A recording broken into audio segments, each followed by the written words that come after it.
I think one of the interesting things to think about as we consider the way that literacy is changing in this age of technology and digital media is the places where they kind of rub up against each other, the old and the new.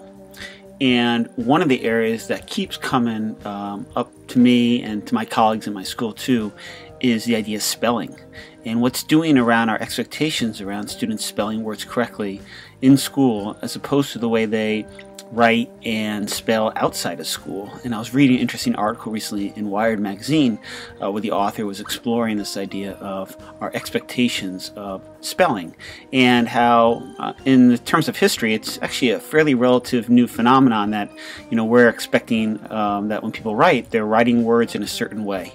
And for much of the English language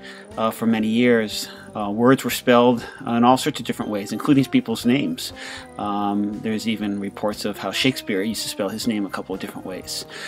So particularly as students are doing more text messaging and other things where they're leaving off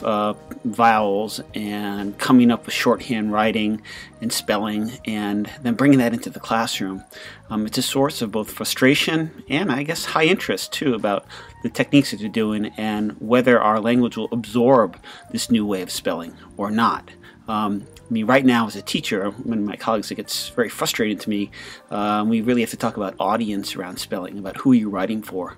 and how you need to change your stance depending on who your audience is. But I think this idea of spelling and words and language is something that's going to continue to be up at the forefront around digital technology as we move forward in the writing classroom.